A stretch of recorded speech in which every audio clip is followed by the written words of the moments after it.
Hello, Truth Seeker, Lorelei here, and today I have a question for you. Where do you lose your power? What are the places where it's hard for you to be your true self?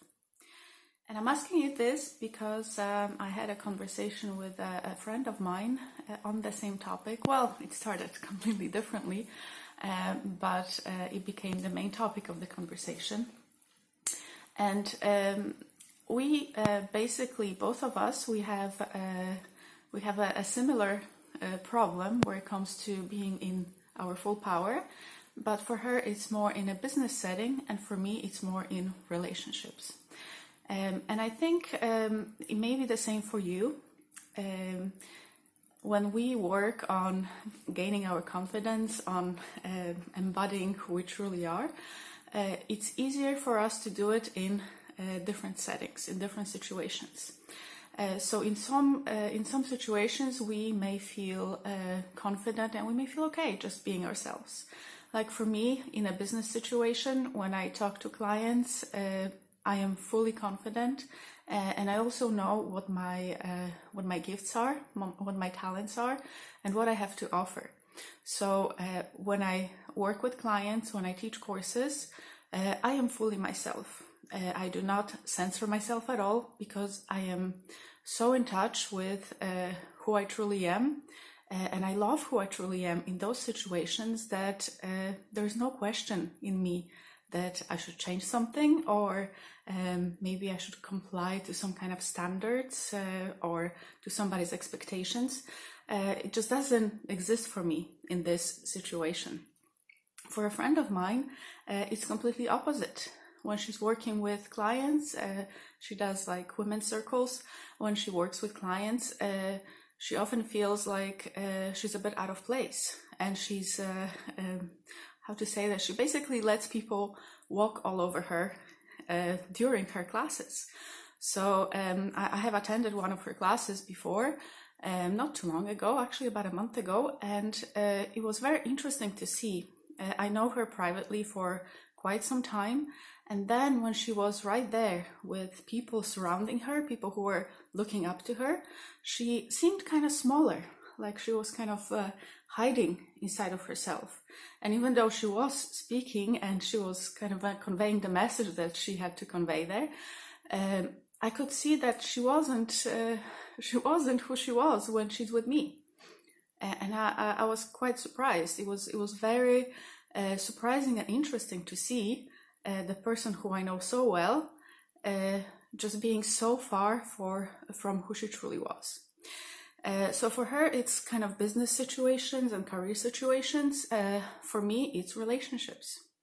As I said, I am fully myself when I talk to you guys, when I teach classes, when I talk to clients, and even when I talk to friends who are in need. If somebody needs an advice or is in trouble, I am right there and I speak from my heart, and I know exactly what I need to say without censoring myself.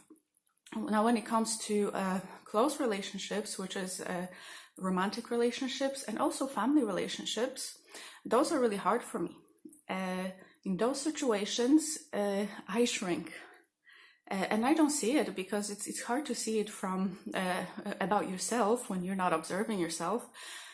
But that friend that I'm telling you about, that I had a conversation with, she came over to see me a few months ago in my house. She's been to my house before, and at that time my partner lived with me, and it was the first time she visited me while somebody else was living with me. And that was her observation. She said that when she came into my apartment, she felt like I wasn't there. My energy wasn't there. I was very, very, very small.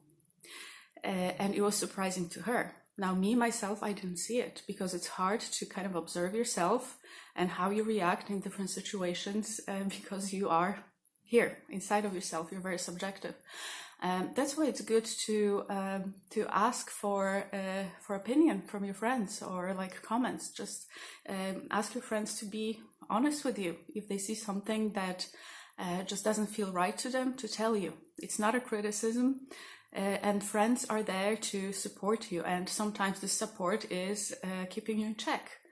They're supposed to be there to remind you who you truly are, and point it out when you're not being truly yourself, when you're kind of losing yourself in different situations. So it was interesting to see that from my friend's point of view, and it also made me wonder. Like I started observing myself, how I am in relationships, and I have noticed then in relationships I am not confident. In relationships I become a people pleaser. In those close relationships where I really care about someone, like a partner or my child, my daughter. I have a mature daughter, but a relationship with her is very important to me. Or my parents, my mother, my father, who passed away, but when he was still here, for me it was very important. Not really to comply to their expectations consciously, because it wasn't a conscious choice to change myself to be who they wanted me to be, but subconsciously.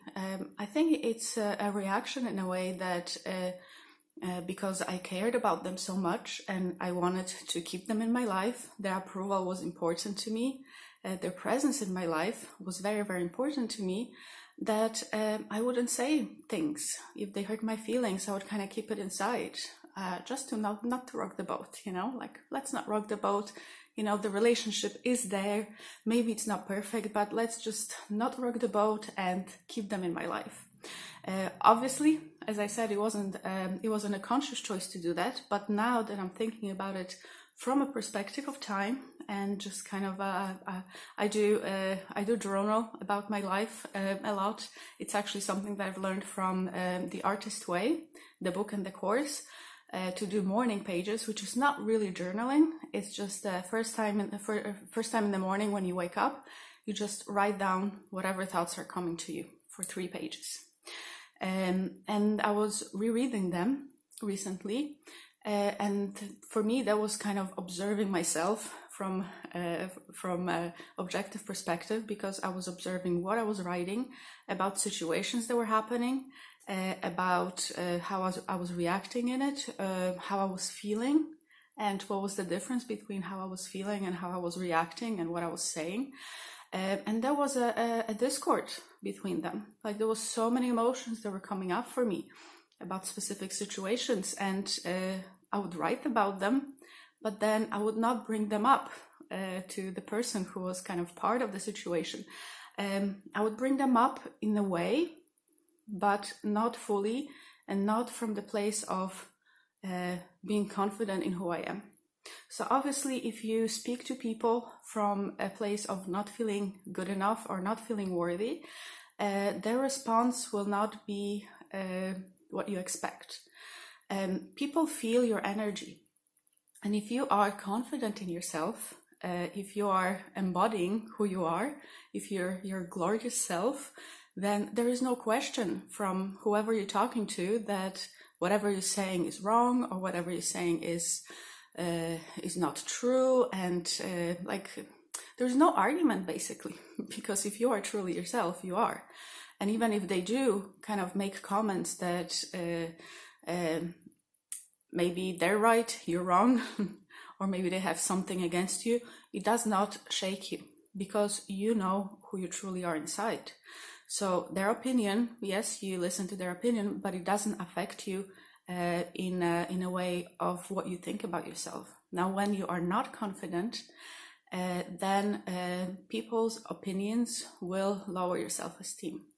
And this is something that's very important, because when you truly believe in yourself and you are so confident in who you are, nothing or no one will shake you. And this is where the true power is. So I talk a lot about loving yourself and appreciating yourself, because once you do, once you get to that point to really, really love yourself, and I'm admitting, like, I'm not fully there yet. In some situations, like I said, business situations, I am. Friendships, I am. Relationships, intimate relationships, family relationships, not yet.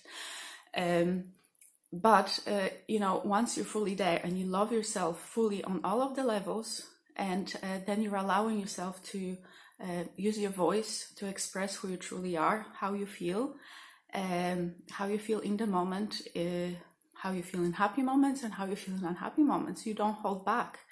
Then there is a different response from people when you are being genuine with yourself and when you are loving yourself, when you are confident in yourself and you accept yourself fully.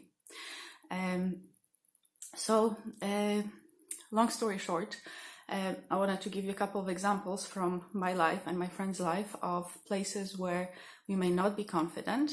So I want you to ask yourself today, what places or situations in your life you are not you don't feel confident about yourself? In what places you are not speaking your truth? And then once you reflect on it, maybe allow yourself to journal about it a little bit. Give the journaling a little bit of time, put it away onto the side and come back to it in a few days or in a couple of weeks and read it from an observant point of view, and then see where the problem is. Like, why is it that in those areas of your life you don't speak your truth? And that can take you down the rabbit hole of like asking yourself questions and kind of maybe remembering situations from the past, from the childhood that kind of affected how you feel in similar situations now. So if you need any support, please remember we do need other people. So there's therapists there's friends that you can talk to. I'm here as well if you need any support. But remember that once you start questioning yourself, this is the first step to freedom in being truly who you are. So ask yourself this question today: in which areas of your life are you not being truly yourself? And just let's see what happens. I wish you a great day, and I'll speak to you soon.